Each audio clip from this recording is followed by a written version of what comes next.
오늘을 살아가는 묵상 시간입니다. 오늘 본문 말씀 신명기 17장 14절입니다.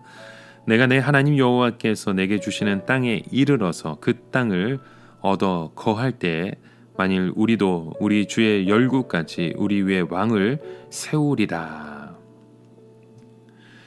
자, 오늘 본문 말씀 속에 보시면 원래 이스라엘 백성들은 하나님이 왕이시기 때문에 사람의 왕이 필요치 않았습니다. 이스라엘 백성들이 복을 받는 비결이 있다면 각자가 하나님의 말씀을 배우고 그 말씀대로 순종하며 사는 것이었죠. 그러면 그들은 자동적으로 하나가 될 수 있었습니다. 그러나 이것은 어디까지나 이론적인 것이지 실제로는 한 사람 한 사람 마음속에 있는 그 고집과 재성 때문에 하나님의 말씀을 알아도 순종이 안 되고 더욱이 하나가 되는 것은 더 어려운 일이었죠. 이스라엘 백성들이 처음 가나안 땅에서는 왕 없이 수백 년을 살았습니다. 이 시기가 바로 성경에 나오는 사사기였습니다.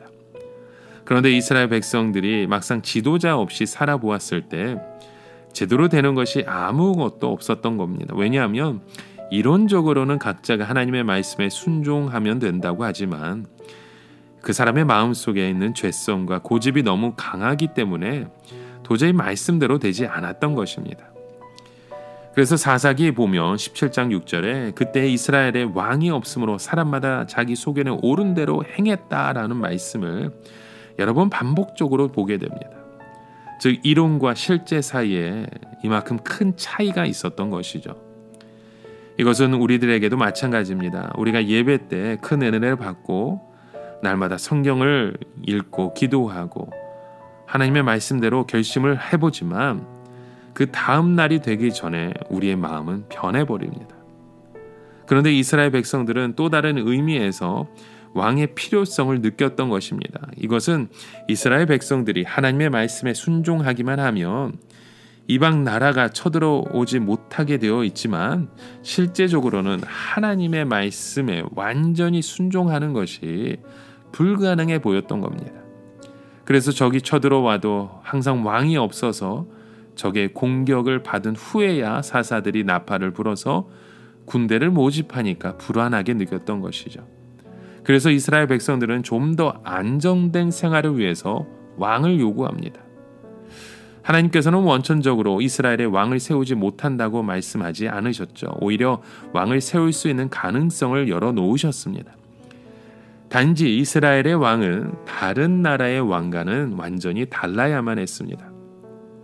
즉 다른 나라의 왕은 나라가 자기 개인의 것이 되겠지만 이스라엘의 왕은 이스라엘 나라를 위해가 아니라 하나님의 나라를 위해 섬기는 자가 되어야 하는 것이었습니다.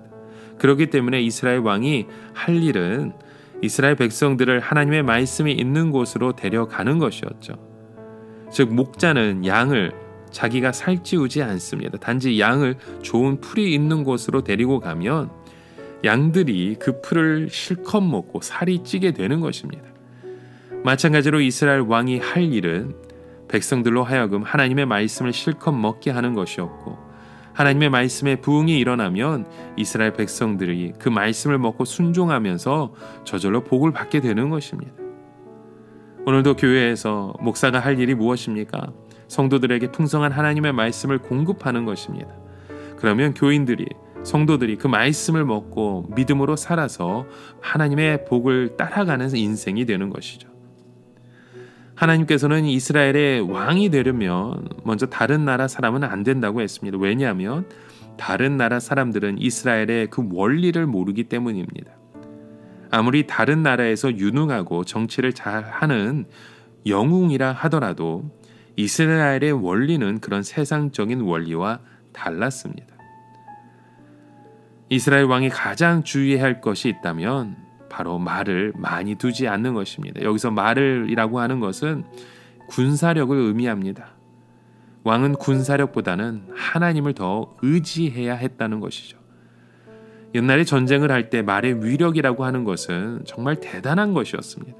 그러나 이스라엘의 왕은 그 말을 의지하지 말아야 할 것을 보여줍니다. 왜냐하면 말 때문에 기도하지 않게 되기 때문이죠. 매일 자신들의 그 말을 숫자를 헤아리며 말의 상태를 체크하고 말을 더 사기 위해서 말을 장사하는 사람을 만나며 우리의 삶이 빼앗길 수밖에 없습니다. 또 하나님은 왕에게 많은 아내를 두지 말라고 명령하셨습니다. 여기서 많은 아내를 둔다는 것은 두 가지 의미가 있었죠. 하나는 옛날에는 결혼이 거의 정략적인 결혼이었고 외교의 관계였습니다. 그래서 부인이 많은 만큼 동맹국이 많고 든든하다는 것이었어요. 그러나 하나님께서는 그런 유익보다는 오히려 부인 때문에 외국의 우상을 따라갈 가능성이 많다고 보신 것입니다. 그 대표적인 사람이 솔로몬이었죠. 솔로몬은 자기가 아무리 왕비를 많아도 외국 우상을 따라가지 않을 자신이 있다고 생각했습니다. 그러나 사람의 생각대로 통제가 되지 않는 것이 감정입니다.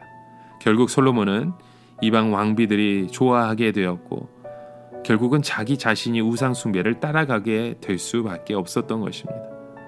결국 이스라엘을 부패하게 만드는 것은 언제나 그 상류층의 타락이었습니다. 또 부인을 많이 두지 말라고 한 것은 이스라엘 왕은 언제나 자기 자신의 정욕을 절제해야 한다는 뜻입니다. 이 당시 왕이 부인을 더 둔다고 해서 반대하거나 욕할 사람은 아무도 없었습니다. 오히려 더 칭찬했을 것입니다. 그러나 이스라엘은 왕은 자신이 스스로 자신을 절제할 수 있는 능력을 갖춰야만 했습니다. 아무리 사랑하고 싶은 사람이 있고 또 그것을 세상에 허용해도 자기 스스로 절제할 수 있어야 했던 것입니다. 왜냐하면 왕이 스스로 절제하지 못하면 아무도 그 사람을 절제시킬 수 없기 때문입니다. 오늘날 우리의 삶도 마찬가지입니다. 오늘 나 스스로가 자기 자신을 스스로 통제하고 절제하지 못할 때 주위에 있는 사람이 우리를 절제한다는 건 거의 불가능합니다. 여러분, 오늘 하루도 우리의 자신의 삶을 돌아보며 하나님의 말씀 안에 절제된 우리의 모습이 되길 주님의 이름으로 간절히 축원합니다. 우리 함께 같이 기도합니다. 하나님 아버지, 오늘도 우리의 삶 가운데 우리를 바라보게 하시고 우리를 인도하시는 주님의 능력 가운데 서가는 주의 백성 되길 원합니다. 하나님의 말씀 안에 주님 앞에 뜻을 바라보며 소망할 수 있는 귀한 믿음의 자녀 되게 하여 주시옵소서.